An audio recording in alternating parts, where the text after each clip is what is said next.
श्री स्वामी समर्थ 3 वर्षातून एकदाच येणारी अशी ही कमला एकादशी. बघा, पुरुषोत्तम मासातील ही दुसरी एकादशी असणार आहे आणि या एकादशीच्या दिवशी आपल्याला काय करायला पाहिजे किंवा कोणते लाभ घ्यायचे आहेत, सेवा कशी करायची याबद्दल संपूर्ण माहिती आपण पाहणार आहोत.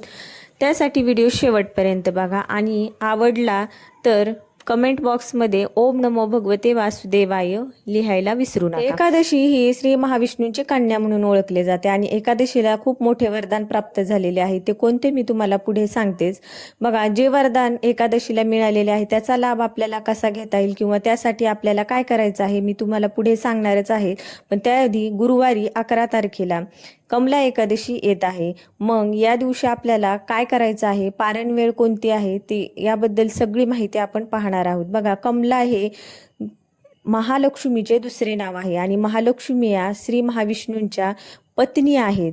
बघा, जिथे नारायणी आहे तिथे नारायणाचा वास असतो, जिथे नारायण आहे तिथे नारायणीचा वास असतो, म्हणजे श्री महालक्ष्मीचा वास असतो. त्यामुळे ही एकादशी आवर्जून करायची आहे. आपल्या मनातील काही इच्छा असतील, तुमच्या काही इच्छा असतील ज्या संपूर्ण झालेल्या नसतील किंवा तुम्हाला काय करायचं असेल आयुष्यामध्ये नवं जुनं, किंवा तुम्हाला कोणत्याही क्षेत्रात प्रगती करायची असेल किंवा विद्यार्थी असेल त्यांना ज्ञान अर्जन करायचं असेल किंवा संतती हवी असेल, कोणाला पुत्रप्राप्ती हवी असेल तर ही जे एकादशीचं व्रत आहे ते त्यांनी नक्की करावी. तर बघा, सगळ्यात महत्त्वाचं एकादशीचे व्रत कुठून सुरुवात होते, त्या दिवशी काय करायचं आहे याबद्दल माहिती बघूयात. सगळ्यात महत्त्वाचं, हे एकादशीचं व्रत 3 दिवसाचं असतं, दशमी एकादशी आणि द्वादशी. सगळ्यात महत्त्वाचं, दशमीच्या दिवशी संध्याकाळी म्हणजे बुधवारी, गुरुवारच्या आदल्या दिवशी बुधवारी संध्याकाळी 8 वाजल्यापासून दशमीचं जे व्रत आहे ते आपले सुरुवात होईल. मग त्या दिवशी तुम्हाला सात्विक भोजन करायचं आहे. कांदा लसूण कोणत्याही प्रकारचा खायचा नाही किंवा अभक्ष्य ज्या पातेल्यात तुम्ही बनवलेले असेल त्या पातेल्यातलं तुम्हाला खायचं नाही. आणि सगळ्यात महत्त्वाचं, या दिवशी कोणत्याही प्रकारचा आपल्याला भात किंवा तांदूळ खायचा नाही. बघा, हे झाले दशमीच्या दिवशीचे नियम. आता एकादशीच्या दिवशी आपल्याला काय करायचं आहे, सगळ्यात आधी सकाळी ब्रह्ममुहूर्तात उठायचं आहे. 5च्या नंतर उठायचं नाही, 5च्या आधीच. भलेही तुम्ही 4:58 उठा, हे झालं ब्रह्ममुहूर्त. 5 नंतर ब्रह्ममुहूर्त राहत नाही. आणि सगळ्यात महत्त्वाचं, बेडचा त्याग करायचा आहे, कारण बेड हा तामसिक मानला जातो. आणि ब्रह्ममुहूर्तातून उठल्यानंतर व्यवस्थित स्नान वगैरे करायचं. तुमच्याकडे गंगेचं किंवा यमुना मैयाचं जल असेल ते मिश्रित करायचं तुमच्या अंघोळीच्या पाण्यात आणि त्याने स्नान करायचं, जेणेकरून तुम्हाला तीर्थक्षेत्री स्नान केल्याचं पुण्य मिळेल.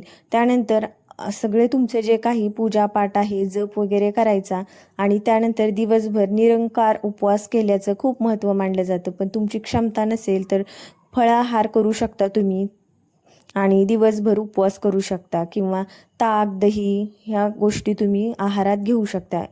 आणि त्यानंतर सगळ्यात महत्त्वाचं, एकादशी आणि द्वादशीला तुळशीचे पान तोडायचे नाही आणि एकादशीच्या दिवशी तुळशीला पाणी घालायचे नाही. असे म्हणतात की तुळशी महाराणी एकादशी व्रत करत असतात आणि त्यांच्या व्रतामध्ये आपल्याला बांधिलकी आणायची नाही आहे.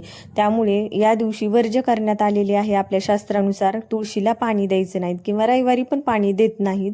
रविवारी पण तुळशीला पाणी देणं हे वर्जित करण्यात आलेले आहे. तुळशीचे पानं तोडायचे नाही आहेत. आणि बघा, या तुम्हाला जर नैवेद्याला वगैरे तुळशीचं पान हवं असेल तर त्याच्या आदल्या दिवशीच तुम्ही पान वगैरे तोडून ठेवा, जेणेकरून एकादशी आणि द्वादशीला तुम्हाला ते युजफुल होईल. म्हणजे एकादशी आणि द्वादशीला तुम्हाला पान तोडायचे नाही. जो एकादशीच्या दिवशी दिवसभर व्रत वैकल्य जे काही करेल आणि त्याचे अर्धे फळ आणि संध्याकाळी जागून भजन कीर्तन करेल त्याचे अर्धे फळ, असे संपूर्ण फळ त्या व्यक्तीला मिळेल, असे एकादशीला वरदान प्राप्त झालेले आहे. त्यामुळे दिवसभर व्रत वैकल्य तर करायचेच आहे आपल्याला आणि संध्याकाळी जागरण करून भजन सुद्धा करायचे आहे. त्यामुळे असे संपूर्ण फळ या एकादशीचे आपल्याला मिळत असते. तर बघा, सगळ्यात महत्त्वाचं एकादशीचं झालं आणि त्यानंतर आपल्याला जी पूजा करायची, विष्णू सहस्त्रनामाचा जो पाठ आहे आणि गीतेचा 15वा अध्याय जो आहे तो खूप महत्त्वाचा मानला जातो. तुमच्या क्षमतेनुसार तुम्ही करू शकता. आणि बघा, एकादशीचे व्रत साफल्य हे तेव्हा तेव्हाच मानले जाते जेव्हा तुम्ही पारण वेळेतच तुमचा उपवास सोडाल, किंवा म्हणजे उपवास सोडण्याची जी वेळ दिलेली असते त्या वेळेतच तुम्हाला उपवास सोडायचा आहे. कधीही काहीही खायचं आणि कधीही उपवास सोडायचा असं चालत नाही या एकादशीला. तरच तुम्हाला 3 दिवसाचे जे व्रताचे पालन केल्याचे तुम्हाला पुण्य मिळते. तर बघा, पारण वेळ ही मी तुम्हाला नंतरच्या व्हिडिओमध्ये नक्की सांगणार आहे. तर बघा, तुमच्या मनातील इच्छा पूर्ण करण्यासाठी या एकादशीचं व्रत पालन संपूर्णपणे करणे हे खूप महत्त्वाचं मानले जाते. तरच तुम्हाला संपूर्ण फळ मिळेल आणि तुमच्या मनातील इच्छा पूर्ण होतील.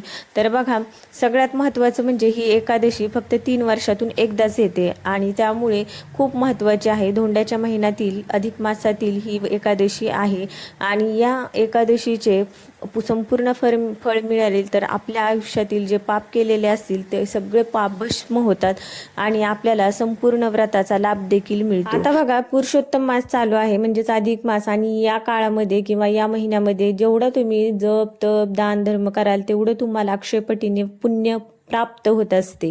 त्यामुळे बघा, सगळ्यात महत्त्वाचं आहे जप.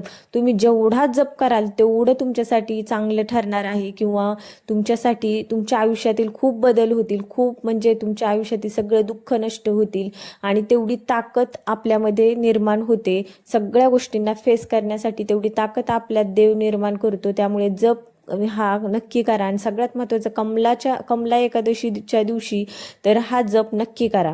आणि बघा, तुम्हाला व्हिडिओ कसा वाटला नक्की सांगा. चॅनलला सबस्क्राईब करा. धन्यवाद. श्री स्वामी समर्थ. रामकृष्ण हरी.